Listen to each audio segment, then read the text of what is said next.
For more now on some of these commodities, let's bring in Jim Roemer, Weather Wealth newsletter publisher, which of course helps commodity investors stay ahead of Mother Nature. That's to say the least, Jim. And I'm curious sort of how you're thinking, and Romaine knows this better really than anyone here on this set, about some of the surge in commodities that we've seen and all of the supply and demand imbalances. What has really caught your attention in the last few weeks? Well, really, this last winter, of course, we saw historical prices of natural gas soaring, grain prices making new all-time highs, partly because of the Russian invasion, of course, of Ukraine and inflationary fears, but droughts in South America because of La Nina. Now we're seeing La Nina weaken a little bit, and we're seeing some changes over the Gulf of Alaska that's bringing cooler weather and some rains into the Midwest during the latter stages of June and also early July. That's put pressure on corn and soybean prices. It's a long growing season right now. The main drought is really from Kansas westward, and typically you see those droughts expand east during La Nina. That's a big question mark right now, because without that happening, given the recession fears that are going on right now and the stronger dollar, we've probably seen the highs in many commodities over the last few months that could eventually create a more longer-term bear market in things like cotton, grains, and potentially even natural gas.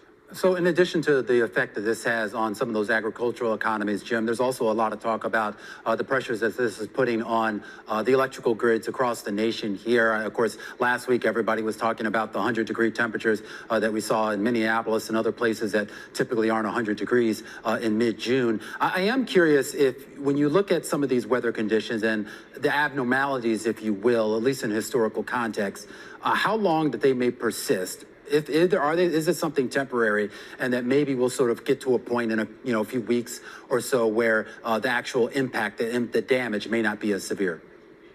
Well, natural gas could have another bull surge to $11 to $12 if the export facilities in Texas that were shut down by fires a few weeks ago come back online, because I expect a very hot summer in Europe.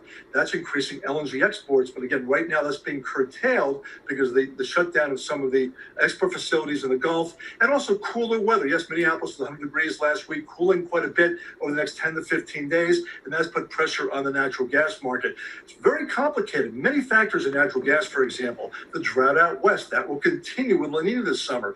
The drought again from last summer through this summer in many states, millions of people being affected, means a switch from hydropower, less water usage, to natural gas out west. The bottom line is if the export facilities open up for LNG exports, we have a hot late summer, natural gas prices could surge, as well as grain prices. But right now, we're seeing improving weather for a little while. You mentioned something a little earlier, Jim, and that was a longer-term bear market in certain commodities. Which commodities do you see the pricing still looking quite high in your eyes, and how long could that bear market last?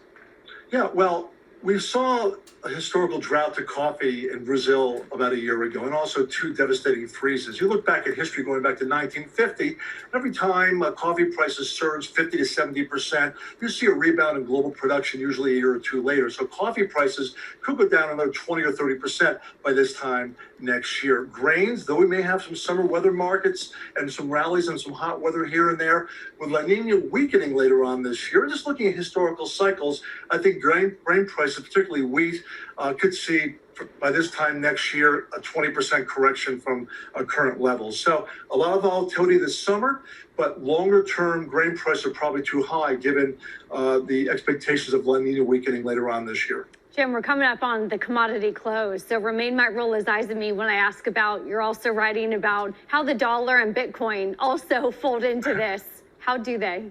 Yeah, I don't watch Bitcoin very much, but I think it's just a crapshoot. I mean, obviously a flight to safety in the dollar during recessionary times like now. Everyone's pulling money out of commodities and Bitcoin and putting it back into the dollar and buying bonds. So depending on what the Fed does, obviously, here over the next year or so, to see new highs in grain prices, cotton, natural gas, and Bitcoin, probably very unlikely. The way to use strategies to offset risk and maybe trade the weather, not in Bitcoin, of course, this summer, but other markets, is using option strategies. At Weather Wealth, in my newsletter, we recommend options and calls and spreads and things like that, because these are very volatile times and very high prices for many commodities. Yeah. And certainly a lot of unknowns with Russia and Ukraine also being a big influence in these markets, not just the weather. All right, Jim, always wonderful to catch up with you. Let's make sure the distance and time between us isn't as long as it was the last time. Jim Roemer there, weather, wealth newsletter publisher, and really just a wealth of knowledge about everything affecting a lot of different markets.